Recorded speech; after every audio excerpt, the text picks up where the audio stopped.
الحمد لله رب العالمين والعاقبة للمتقين والصلاة والسلام على سيد الأنبياء والمرسلين أما بعد فأعوذ بالله من الشيطان الرجيم بسم الله الرحمن الرحيم من أجل ذلك كتبنا على بني إسرائيل أنه من قتل نفسا بغير نفس أو فساد في الأرض وكأنما قتل الناس جميعا ومن أحياها فَكَأَنَّمَا أَحْيَا النَّاسَ جَمِيعًا صدق اللہ العظیم وصدق رسولہ النبی الکریم ونحن علی ذلك لمن الشاہدین والشاکرین ان اللہ وملائکتہ یصلون علی النبی یا ایہا الذین آمنوا صلوا علیہ وسلموا تسلیما الصلاۃ والسلام علیک یا رسول اللہ وعلی آلک واصحابک یا حبیب اللہ۔ حضرت مولانا روم رحمۃ اللہ علیہ نے اپنی مثنوی شریف میں ایک شعر لکھا ہے۔ مثنوی شریف کا تو ہر شعر بہت اعلیٰ اور بہت ہی انسان کی روح کو جھنجھوڑنے والا ہے۔ آپ فرماتے ہیں کہ قال را بگزار مرد حال شو، قال را بگزار مرد حال شو، پیشے مرد کامل پامال شو۔ آپ فرماتے ہیں کہ کال کو چھوڑ، کال سے گزر اور حال کے میدان میں آ، باتیں کرنا چھوڑ اور اپنے من کی دنیا بسا جو بہت وسیع دنیا ہے۔ کال کی دنیا بہت تنگ دنیا ہے، الفاظ ایک خاص سانچے میں ڈھلتے ہیں اور ان الفاظ کی بھی ایک حد ہوتی ہے، ایک تعین ہے، اس سے آگے وہ الفاظ بھی نہیں جا سکتے۔ جبکہ تو اس قید میں، کال کی قید میں ہے اور لفظوں کے پابندی میں ہے۔ یہاں پر لفظ تجھے پابند کر دیتے ہیں اور لفظوں میں انسان کیا بیان کر سکتا ہے، اس لیے فرمایا کہ لفظوں کو چھوڑ، الفاظ کی دنیا سے آ گیا، یہ تنگ دنیا ہے، اس کو چھوڑ اور حال کی سمندر میں غوطہ لگا۔ حال کے سمندر میں جتنے آپ گہرائی میں ہوتے چلے جائیں گے، جتنے ڈوبتے چلے جائیں گے، حال کی دنیا اتنی وسیع ہوتی چلی جائے گی۔ اس لیے اللہ کے ولی جس وقت کال کی دنیا کو چھوڑ کے حال کی دنیا میں آتے ہیں، پھر الفاظ ان سے خیرات لیتے ہیں، پھر وہ الفاظ کے محتاج نہیں رہتے، الفاظ ان کے محتاج ہو جاتا۔ کال راب گزار مرد حال شو، اور یہ مرد حال کیسے بنتا ہے؟ مرد حال بننے سے پہلے الفاظ کو ترک کرنا پڑتا ہے، اور الفاظ کو ترک کرنے کا طریقہ یہ ہے کہ پیشے مرد کامل پامال شو، کہ تو کسی مرد کامل کے پاؤں کے اندر روندا جا، کسی مرد کامل کے پاؤں کے نیچے روندے جانے سے پہلے تو صاحب حال نہیں بن سکتا۔ کیوں؟ اس کی وجہ یہ ہے کہ جس وقت صاحب حال کے ساتھ آپ لگتے ہیں اور اس کے ساتھ تعلق قائم کرتے ہیں تو آپ کو اپنے سارے الفاظ ترک کر دینے پڑتے ہیں، اپنی ساری گفتگو بند کر دینی پڑتی ہے، اپنے ساری جو الفاظ والی گفتگو ہے اس کو ختم کر کے پھر تو حال کے سمندر میں جس وقت غوطہ لگائے گا، پھر وہ اتنا وسیع سمندر ہے، لیکن اس سے پہلے کسی مرد کامل کے پاس اس کے پاؤں کے نیچے تو اپنے آپ کو روندوا۔ اب پاؤں کے نیچے تو انسانیت کا شرف ہے، انسانیت کو شرف حاصل ہے۔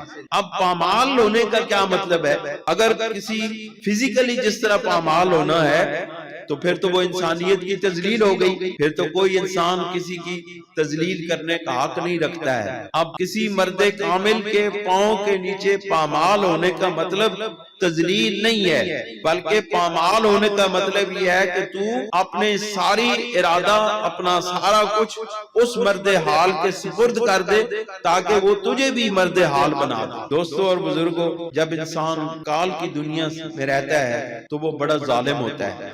کال وہ لفظوں کے ساتھ کسی کے دل کو زخمی کرتا ہے، کسی کے جگر چیر دیتا ہے، کسی کو اپنے لفظوں سے ذہنی اذیت میں مبتلا کر دیتا ہے۔ لیکن مرد حال جو ہے، صاحب حال جو ہے، وہ ان زخموں پہ مرہم رکھتا ہے۔ صاحب حال ایک ایسی محبت میں آپ کو ڈال دیتا ہے جو حقیقی محبت ہے، اللہ رب العزت کی محبت ہے، اب جس وقت بندہ اس محبت میں جب چلا جاتا ہے تو پھر لوگوں کے الفاظ بے معنی ہو جاتے ہیں، پھر اسے جو کہتا رہے اس کے لیے ان لفظوں کی اب کوئی قیمت نہیں رہی ہے، اس کے لیے لفظ بے معنی ہو گئے ہیں۔ اب اس کے معانی کا طریقہ بدل گیا، معانی کا انداز بدل گیا، اب اسے یہ الفاظ سنائی ہی نہیں دیتے، وہ تو عالم بالا کی آواز سنتا ہے، وہ تو فرشتوں کے چلنے کی آواز سنتا ہے، وہ تو لوح و قلم پر قلم کے چلنے کی آواز سنتا ہے،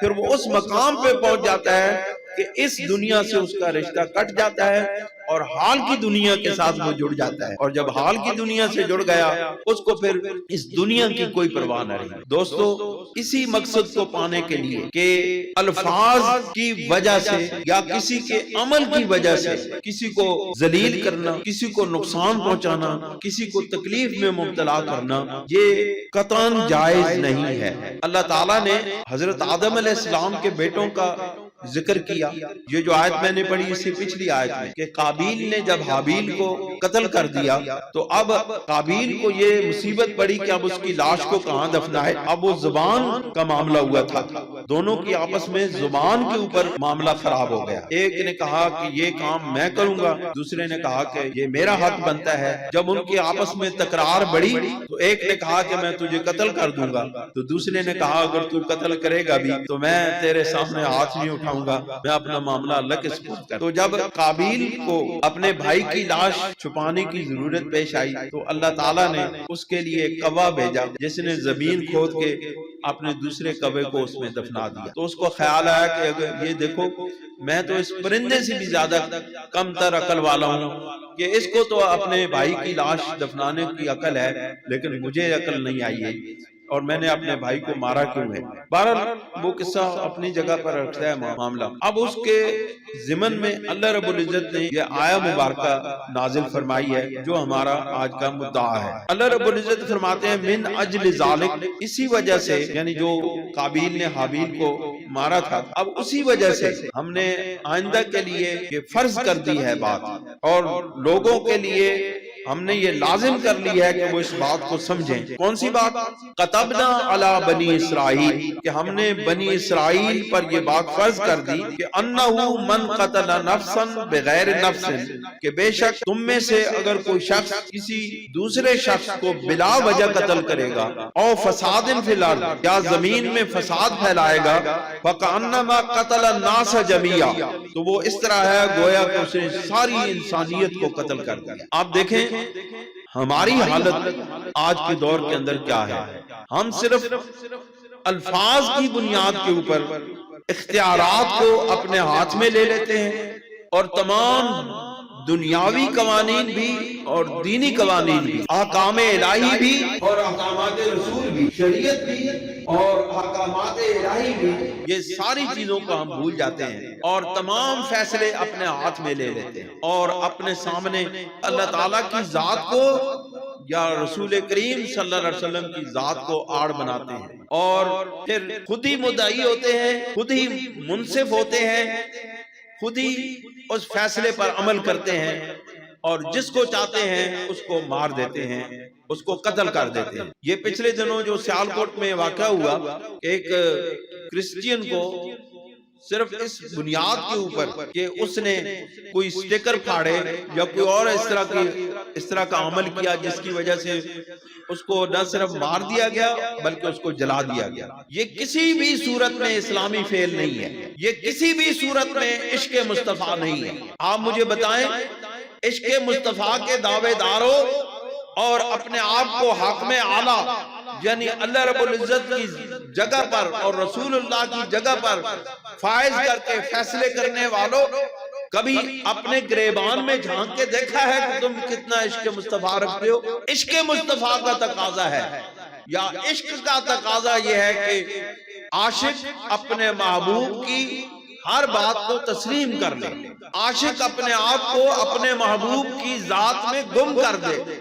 لیکن آپ دیکھیں ہم اس بات کو کیوں نہیں سوچتے کہ ہم دوسروں کو برا کہنے سے پہلے اپنے آپ کو دیکھیں کہ کیا یہ جس برائی کے اوپر ہم اس کو قتل کر رہے ہیں یا جس برائی کے نتیجے پر یا جس غلطی کے اوپر ہم اس کو مار رہے ہیں، تو کیا وہ عوامل اور وہ باتیں کسی اور انداز میں ہمارے اندر نہیں پائی جاتی؟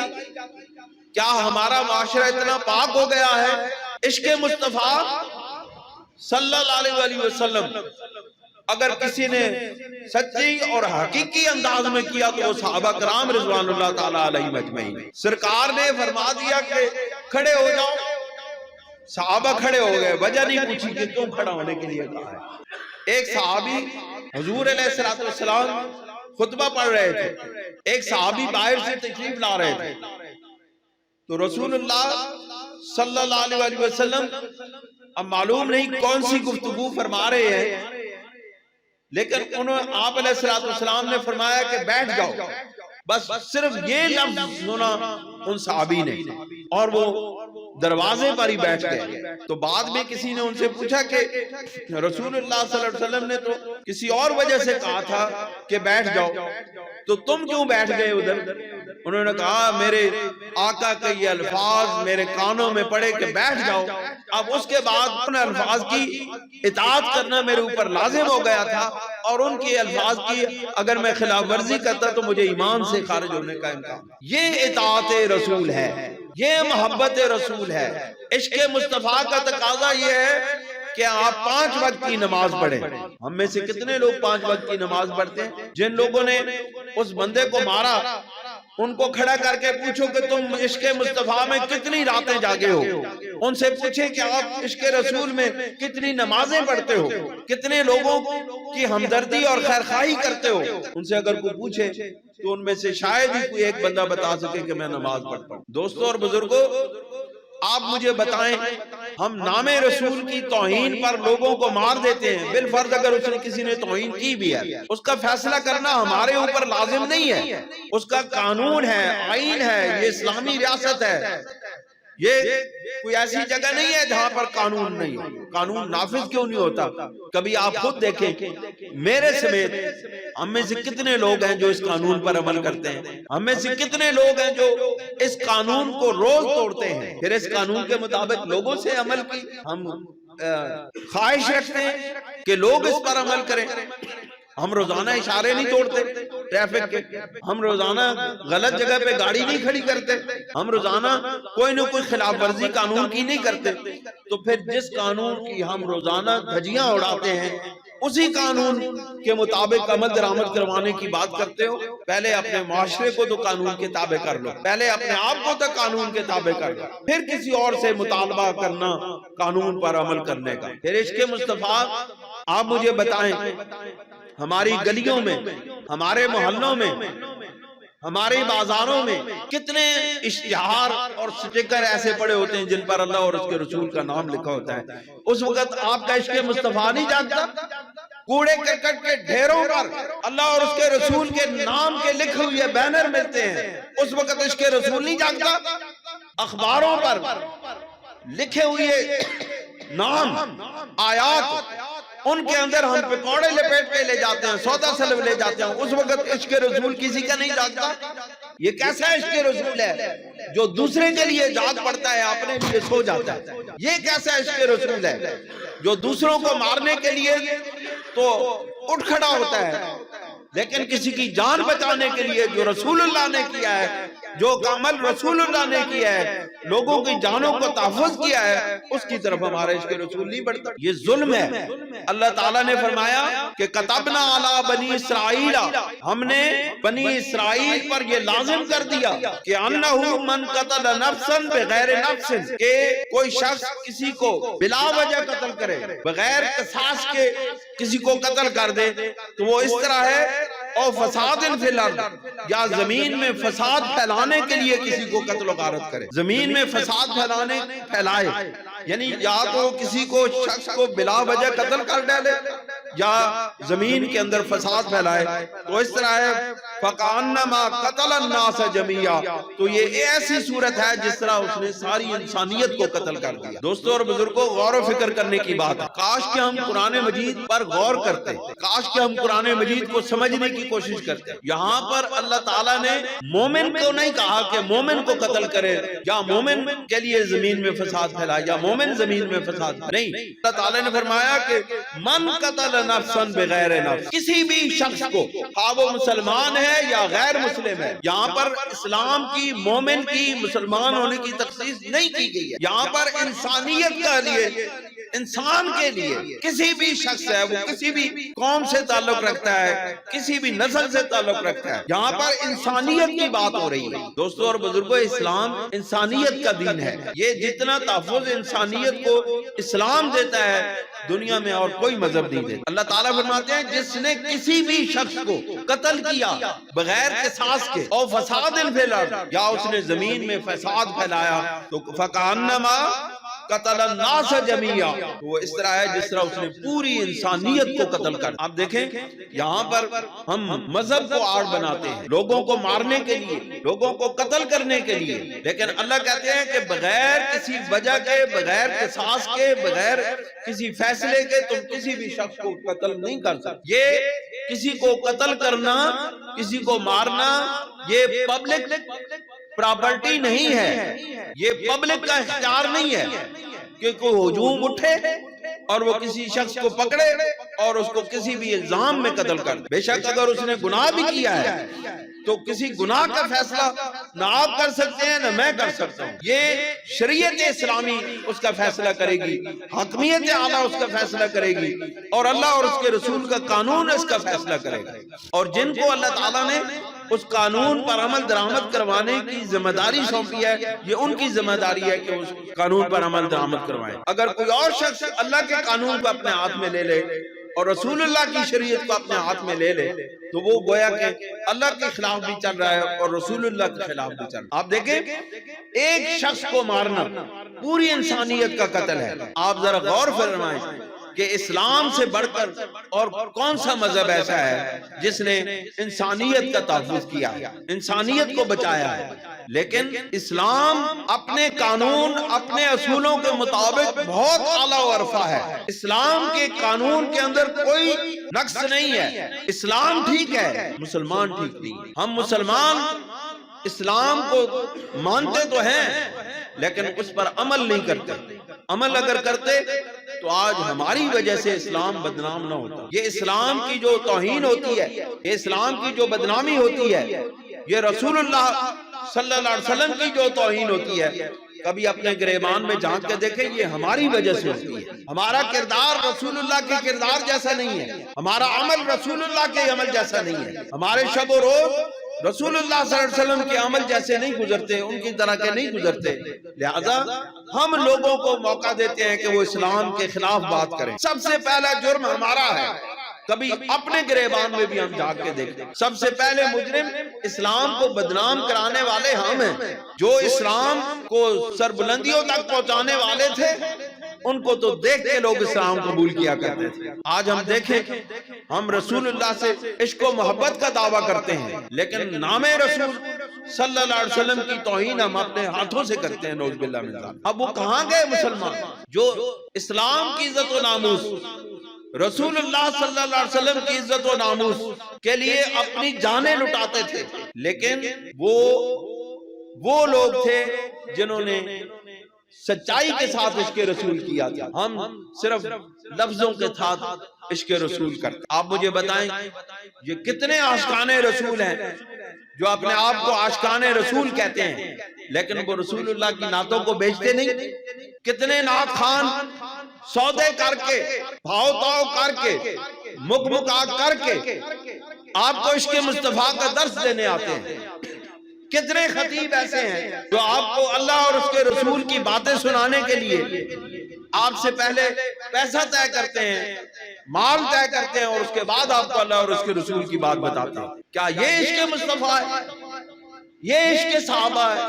یہ عشق اہل بیت ہے کہ رسول اللہ کے نام پر ہم نے اپنے مال بنا رہے ہیں، ہم نے اپنی تنخواہیں مقرر کی ہوئی ہیں، رسول اللہ کے نام کو ہم سر عام بیچتے ہیں، سب سے بڑے گستاخ تو ہم ہیں۔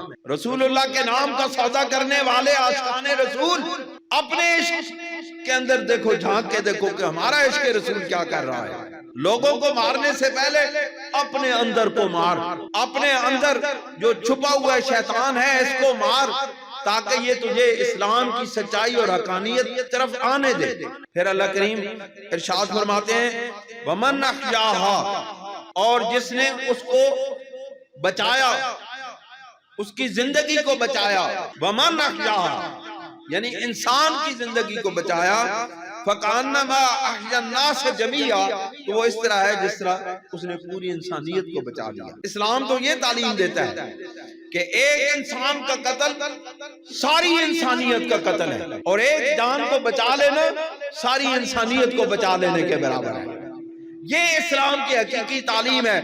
میں آپ کو یقین دلاتا ہوں اگر یہ آیا مبارکہ تمام مسلمان اس پر غور کریں تو دنیا کے اندر فساد ختم ہو جائے گا، اور اس آیت کو اگر غیر مسلموں کے سامنے پیش کریں تو وہ کبھی بھی اسلام کی توہین نہ کریں۔ ہم خود اسلام کے نام پر بدنما دھبا ہیں، ہم خود اسلام کو بدنام کرتے ہیں۔